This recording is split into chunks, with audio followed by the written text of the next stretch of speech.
the impression and notified by our National Weather Service that we could anticipate not even an inch of rain, and in fact what we saw within a 24-hour period was a 5.5 inches of rain, which is one of the second largest amounts of rains that we have seen within a 24-hour period. And in fact, it had not happened in San Francisco in this capacity since 1849.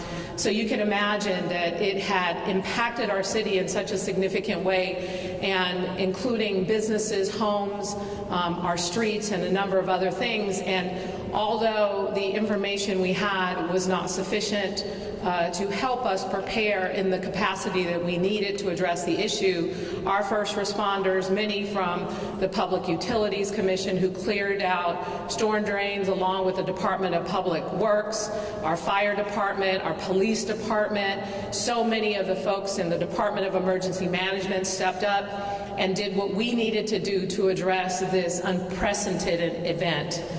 Now, in addition to the response, the over 8,500 sandbags were distributed to folks throughout San Francisco, and we anticipate coming up another storm. A storm tomorrow, which was estimated to be 2 to 3 inches, but we are definitely preparing for more. We also expect 24 to 29 miles per hour winds with a gust of up to 50 miles per hour.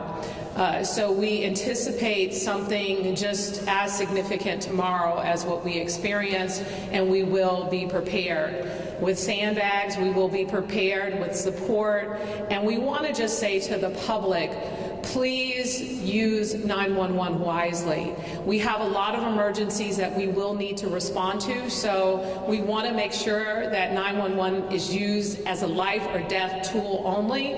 We do have 311, so if there is major flooding in specific areas or other needs, please use 311 as a tool to be directed to the appropriate resource so that we can respond.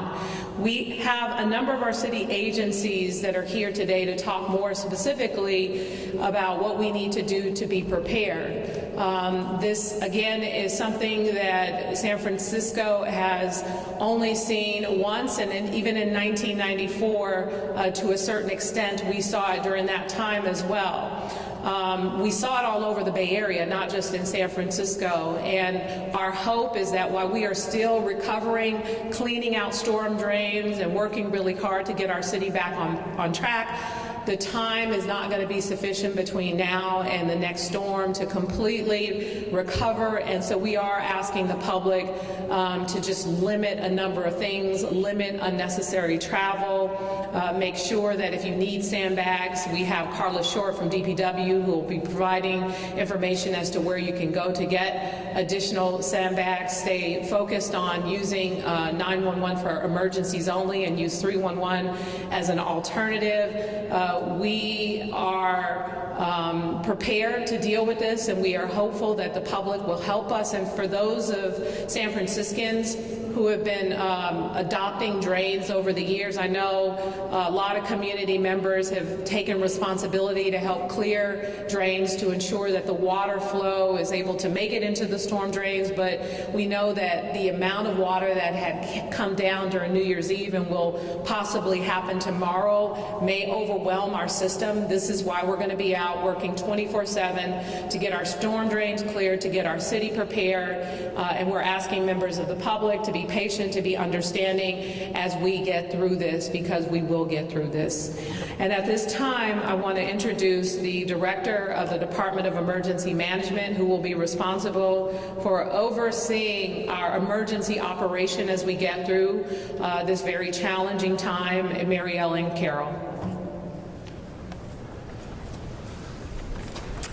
Good afternoon. Thank you, Madam Mayor. As always, I appreciate your leadership and your support for San Francisco's emergency preparedness efforts. I want to echo my appreciation for all of my colleagues and the countless public servants, including our 911 dispatchers and emergency managers at the Department of Emergency Management who responded on New Year's Eve. Official forecasts, as the mayor noted, were less than an inch, and we obviously got much, much more than was expected. Our city employees rallied, and we activated our EOC late morning when we realized that what was happening actually was a little different than the actual forecast. So what is going to happen now is that we have a flood watch in San Francisco starting tomorrow at 4 a.m. through Thursday at 4 p.m. And we also have wind watch. Right before this press conference, I got a briefing from the National Weather Service, and the predictions are upping a little bit, so we're looking to perhaps have another inch of rain, more than what was predicted earlier, and winds are going to be stronger with up to 60 to 70 mile per hour gusts expected during the afternoon tomorrow. So we do expect localized flooding and mudslides down trees and power lines to occur in San Francisco. Our job at our Emergency Operations Center is to ensure that our storm operations are coordinated and that we can respond effectively during this storm incident. So our emergency operation will be activated for a 12-hour shift starting tomorrow, and will continue for as long as is necessary. We will provide storm preparedness response, recovery, and we'll be coordinating city resources. We'll also be providing public alerts, warning, and any information that we believe necessary. In addition to the EOC activation, our 911 dispatchers are always on duty and ready to respond and answer calls. But this becomes a lot harder when everyone calls in to 911 for non-life-threatening issues. And this did happen for a period of time on New Year's Eve. So we're really asking the public to only use 911 for those life safety emergencies. We have 311, and we would like the public to use 311. You can report storm effects and events on the app. You can do it online at sf311.org, or you can call in directly at 311. And we do understand that flooding in a home can be a really scary situation, but unless someone is in danger and there's a life safety issue, we would like that kind of flooding to please be reported to 311. On New Year's Eve, our 311 customer reps responded and dispatched more than 800 calls for storm-related issues, and they're ready to do it again for this next incoming storm. So we also, I want to echo the mayor, we urge people to avoid traveling on the roads during the heaviest rains, which really will be all day, most of the day tomorrow and into the evening on tomorrow night. If you have to be out, please avoid flooded areas, and of course, please avoid any power lines that may be down. 6 inches of rain can take down a pedestrian, and just a foot of moving water can disable or sweep a vehicle away. And finally, we urge everyone to be prepared. High winds are going to knock down trees, and that may cause power to go out. Please make sure that you have extra supplies that you may need, like a flashlight and extra batteries. Storm preparedness and safety information with details about sandbag distribution and all of our emergency alerts can be found on sf72.org, and you can sign up for alerts simply by texting your zip code to 888-777. As we've been preparing, and all of my city colleagues have been over the last 48 hours, it reminds me that these are the same people and some of the same issues that we would have if we had an earthquake. So while we wish this wasn't happening, please remember that all of this preparedness is important, not only for a storm, but it could be for an earthquake also. So please take the steps you need to prepare and look out for one another. At this time, I'd like to introduce my partner in public safety, who is your Fire Chief, Janine Nicholson. Thank you. Thank you, Director Carroll, and thank you, Mayor Breed, for your leadership. My name is Janine Nicholson, and I am your San Francisco Fire Chief. And here before you today, you have quite a few leaders of city departments. And you have before you what we call a city family. And as the city family, our departments are here to help the citizens of this city, weather whatever storm it is. However, I can't stress it enough. Call 911 for life-threatening emergencies only. We still have to run all of our critical 911 calls, whether it's a cardiac arrest, or a car accident, or a fire. And if you add all of these flooding issues that we had earlier this week, it can really overtax the system. So again, if you have a little bit of flooding in your home, call 311. If someone is having a heart attack, if someone is being swept away by water, call 911. The San Francisco Fire Department received almost 800 calls for service in a 24-hour period during this last storm. That's about twice of what we normally receive. And fortunately, the San Francisco Fire Department is prepared for a disaster. It's what we do, but we could really use the public's help. Please stay home. Please do have your flashlights, and if you have generators, have fuel in them to be able to take care of yourselves and your family and not have to go out in this and then have to call 911 for someone to rescue you. So please stay safe, stay home. 911 for life-threatening emergencies only, 311 for other issues. And with that, I would like to introduce another city department head, another partner in the city family, Director of Public Works, Carla Short. Thank you, Chief Nicholson, and thank you, Mayor Breed, for your leadership during this challenging storm event. As the mayor noted, we have already given out approximately 8,500 sandbags. We have additional sandbags literally on the truck on their way to our operations yard as we speak. As what we are asking the public is, if you have not experienced flooding in previous storm events, you're not likely to experience flooding. So please leave those sandbags for people who have had flooding issues in their home. We are doing everything we can to source sandbags from all over the region, and we will continue to provide updates through sf72.org and our Twitter feed at San Francisco Public Works, as well as our website. We will be updating regularly our hours of distribution for sandbags on those platforms, and if there are any additional locations. Currently, the operations yard at 2323 Cesar Chavez will be open until 8 p.m. this evening for the distribution of sandbags, and you can enter that off of the Kansas Marin entrance. So again, please, if you do not need sandbags, if you have not experienced flooding, we're asking that you leave them for people who have had flooding in the past. They are more likely to have additional flooding.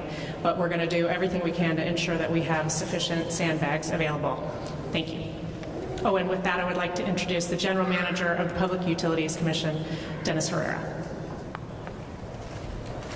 Thank you, Carla. Thank you, Mayor Breed. Thank you, all of you, for being here to help inform the public so we're all prepared for what everybody, I think, agrees are unique weather events, but unfortunately are going to become all the more common with climate change. So the fact that we are focusing on protecting our residents and focusing on flood resiliency is incredibly important.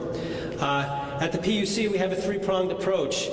The first is operation and maintenance. Many of you know that year-round our crews clean, repair, and replace aging sewer infrastructure through capital projects and ongoing maintenance and preventive operations and maintenance. With large storms like we are experiencing now, we increase staffing and prioritize low-lying neighborhoods to proactively clear storm drains and then respond to 311 calls related to sewers during and after the storm. We deploy rake crews to clear storm drains and specialized equipment like VACON trucks to remove debris that helps prevent stormwater moving into our storm system. And with specific respect to this storm, we already have 3 strike crews out on the street getting ready to be deployed, with the potential for a 4th, depending on where we're at in the storm. And we have 10 trucks already ready to go, 5 VACON trucks and 5 other trucks that are designed to clean and pump out catch basins and sewer lines. So they are already ready to go to respond on a moment's notice, and will be proactively out there. The second prong that we have is infrastructure projects. We have 3 separate projects in low-lying neighborhoods of the city. Many of you are familiar with them. Wawona, 15th and Wawona, 17th and Folsom, and the Lower Alamany. And those are designed to increase the volume of stormwater that sewers can handle. And collectively, these 3 projects reflect a $600 million investment from the PUC in trying to get some more flood resiliency. The 15th and Wawona project is already under construction, and I would say that the 17th and Folsom, some of you are familiar with, right outside the Right Spot Bar and the others, that's a sort of a low-lying area. We have already made the decision to deploy flood barriers in that area, even though on our last storm that wasn't as intense as we had seen previously, but in an abundance of caution, we're already deploying at 17th and Folsom and standing up our flood response unit throughout the PUC to make sure that we are coordinating our efforts. Many of you are familiar with our Green Infrastructure Program, which has already handed out $10.5 million of grants to schools and nonprofits to fund rain gardens, green roofs, and other green infrastructure to help slow down and redirect our floodwaters. And we're hopeful that more long-term those grants will be accelerating so that we can make an even bigger impact. The third approach is on citywide policy. We work with all of our client departments to foster development projects that prioritize green infrastructure. And in the 12th year of our 12th year anniversary of our city stormwater management ordinance, we already have 400 projects throughout the city that are incorporating green infrastructure and stormwater resiliency in development and redevelopment of new projects. And hopefully that is something that will continue to benefit San Francisco more generally. Now, while all this work is great, we all know that we can't do this on our own.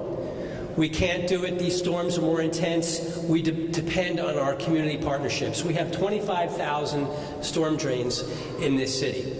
We're lucky that we have 2,500 volunteers in the city who become our partners to help clear those storm drains.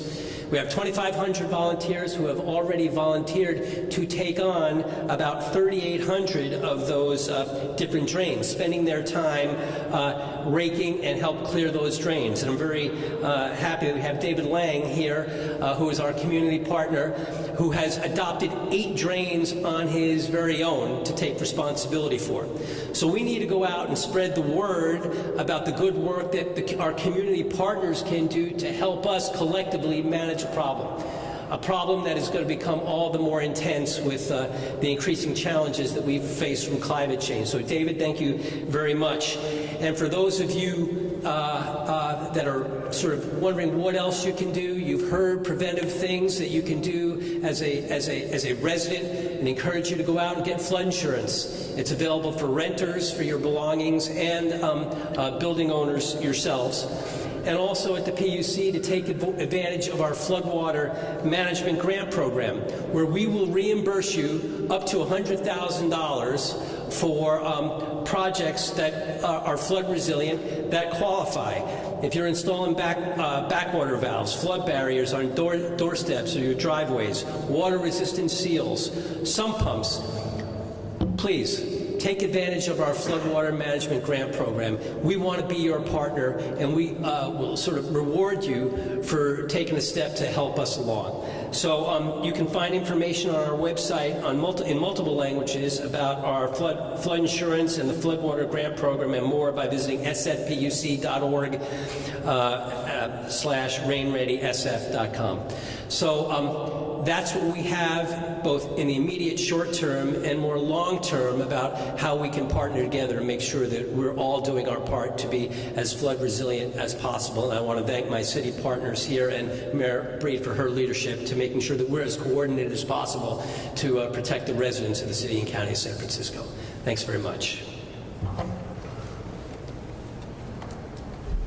Thank you, Director Herrera. And we also have joining us our City Administrator, Carmen Chu. We have the Director of Homelessness, Shereen McSpadden, our Sheriff, Paul Miyamoto, and Deputy Chief from the Police Department, David Lazar. So with that, we'll open it up for questions. Right over there. Can I ask you about the local transit agencies, whether you expect buses and rails to be running on certain? Well, we do expect some delays with our public transportation system in light of the heavy rains, but it appears as though the last storm, it wasn't as impacted as what we would have anticipated in light of such significant rains. Our hope is to continue to make sure that our trains and our buses are running on time as much as possible, but there will be delays. Next question. Dennis, I have a question for Dennis Herrera. You mentioned that this Would you point to? You mentioned that this is... A question for Dennis Herrera. Yeah, I have a question for Dennis Herrera. You mentioned that this is going to be more and more common with climate change. What if this is the new normal, and what if, in fact, what we have on your map is a 100-year flood starts to happen every year?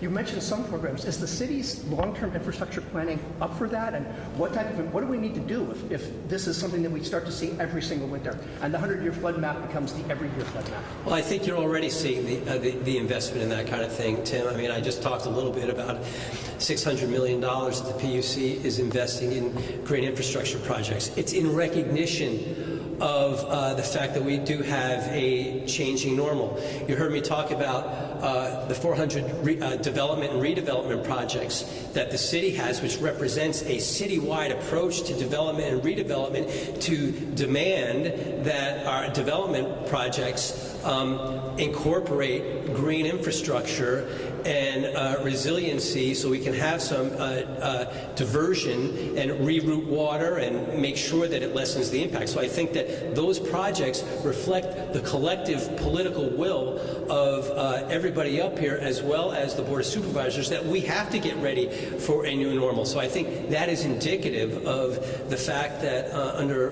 Mayor Breed's leadership and other members of the board, that everybody takes this very seriously, and that we have to continue to look at how we can attack it in a very, very comprehensive way. And should Dennis, you have 25,000 We'll take this next question, but do you have, are they cleaned regularly? Because I talked to people out there in 15th and Folsom who said the water was gushing out of the storm drains, and they don't know what they're going to do with this next storm coming in. Yeah, I mean, we do. We prioritize, as I said earlier, we have 25,000 drains. We do partner with people like David Lang, and there's a shared response. We have crews that go out there and rake and get to those when we're aware of them, and we up that during a time when we know we're going to have a flood. We have 3 strike teams out there now doing that. So yes, they are regularly cleaned, maintained. We use our vac trucks, and we have ongoing maintenance. But you know, whenever we have a storm, things get washed in, right? So we also heighten up our intensity when we know we have something coming. Follow up. I talked to one business owner who said she's out of luck. She canceled her flood insurance because of the pandemic. And now she's got all this damage at 15th and Folsom. What is she going to do? What can she do? I think I said we have flood insurance. We also have flood mitigation improvement program. There are people at 17th and Folsom. I can tell you there's a cafe right there on the corner across the street from the Right Spot who took advantage of that program. I got to tell you, we've been publicizing our program and encouraging business owners and individuals with a history of flooding to get out and take advantage of it so we can be a partner. And it hasn't gotten the uptake that we would have hoped. So we want to get the word out there. So hopefully your inquiry and your message will help people get out there, because we're there to be a partner with you, and we're hopeful that folks will take advantage of that program. Next question, we'll go to Tricia. Yeah, Mr. Herrera, for those 3 major infrastructure projects that you mentioned around Folsom, you know, those are obviously years out from completion. In the meantime, until it's done, what can residents and business owners in those areas do in reliance on, you know, flood barrier, sandbags? Well, I will tell you, that if you look at it in this last storm, we didn't really have, Wawona didn't really have any problems. Lower Alamany, we really didn't have much problems, and I think that is because of the preventive maintenance that we're doing. 17th and Folsom, we know we historically have an issue, so we really didn't have a huge problem the other day, but we are deploying the flood barriers now. So when we hear about things, it's a combination of ongoing maintenance, but also when we become aware, we try and be as proactive and preventative as we can. And I think in the main, we've been very, very successful. And we were pretty successful the other day, even though that was a storm that exceeded everybody's prediction. And we're going to be ready tomorrow as well. And are you expecting any other neighborhoods to be particularly problematic? I can't say. I mean, I can tell you that Marina Boulevard was impacted the other day. That was because I think where how the rain came in. I don't know if it's going to depend on the intensity and the location of where water comes, particularly. But we're going to be as ready as best we can to respond to residents' issues. Next question. Go ahead. For Mayor Reed, what's the plan right now to get people living on the streets, off of the streets, and out of the I'll let Shireen McSpadden answer that question, but I want to go back to the fact that, and reiterate, we haven't seen rain of this magnitude within a 24-hour period in San Francisco, only 2 other times in 1849 to 1994. And in addition to doing all the work and cleaning out the drains, this water is coming down fast. So with all the work that's happening out there to prepare, please keep in mind that a lot of this may be out of our control because of the intensity and the amount of rain that we're getting, which is not just happening here in San Francisco. I mean, you were reporting the news. You're reporting some of the challenges that have existed, that were happening here in the Bay Area as a whole, but even in Sacramento, where people experienced a number of challenges and were saved from floating in the river. So I think we have a lot of intensity in here as it relates to the water that we can expect, and we're doing everything we can to be as prepared as we can. And in light of what we received from the National Weather Service about what to expect, the fact that it was so significantly different, so out of range, and we were still able to respond with a significant number of emergency personnel in this city is something that I must say I'm very proud of and grateful to the people who work for the city who showed up during a holiday weekend to go above and beyond and to address a situation that was not brought to our attention in a timely manner. However, even though we anticipate anywhere between 2 and 3 inches, we are going to be prepared for even more in light of what just happened this past weekend. And with that, I'll let Shireen talk a little bit about what our plans are around our shelter system, including the ability to allow people to walk up on a first-come, first-served basis. Thank you, Mayor Breed, for your leadership on this. So what we've done is we've been able to repurpose some beds between our winter interfaith shelter system and some other beds that we had dedicated to certain populations. We've repurposed those within our system. Right now we've got, as of this morning, we've got 170 vacant beds within our system, and we're flexing the system so that people can walk up and access shelter in 4 different places. That is Sanctuary, next door, MSC South, and then St. Mary's, which is the Interfaith Winter Shelter. We also have staff who will be stationed at the EOC tomorrow, along with Mary Ellen and her, Director Carol and her team, and we will be monitoring the situation on a daily basis. We know that the rain is going to be with us for a while. While it's going to be worse in the next couple of days, it's going to be around for a while, and we're going to keep that system flexible through the 15th of January, but we will be monitoring on a daily basis to see what else we need, whether we need to do a pop-up or anything like that. In addition, our homeless outreach team will be out on the street talking with people experiencing homelessness, letting them know about shelter beds available and how to access them, and they will be passing out things to people who would who need ponchos, beanies, blankets, etc. And we will also be putting information out on social media and on our website so that people know how to access shelter beds. Thank you. Next question for Pete. Yeah, I'm not sure who answered this, but it's regarding the National Weather Service and the numbers. But would there be any consideration as far as alternatives to them considering those numbers? It appears that's kind of the messaging. It was pretty far ahead of Saturday. So would there be any? Yeah, I mean, we're following all NOAA, National Weather Service, local. The PUC tracks this by the minute because of their response. You know, I just want to reiterate what General Manager Herrera said. We have climate change. The planet is changing. We experience this in the summer. We come in front of you when we have heat waves and we experience air quality issues. These are things that I've been doing this work for 18 years. The last 6 years, 5-6 years, have been completely different than what I've done over my, more than almost 2 decades worth of work in emergency management. This is the reality. And it's not just in San Francisco, it's across the board, across this country. And depending on where you are, it's different kinds of storms. Could be snow, could be hurricanes and other things. So yes, we are going to do we have not stopped since it started raining, basically on New Year's Eve. Our team has been working on this. We are going to be as coordinated as we can. We're going to get all the information out to folks. But as the mayor also said, there's a certain amount of this that's out of our hands.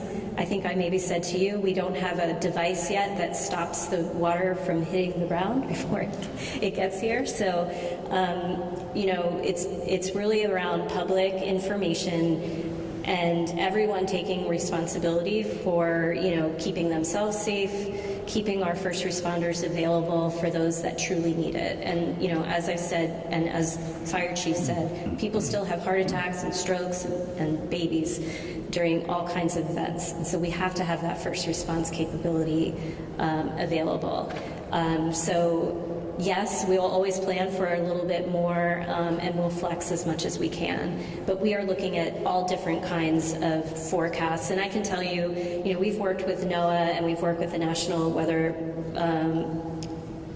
guys and women that do that work.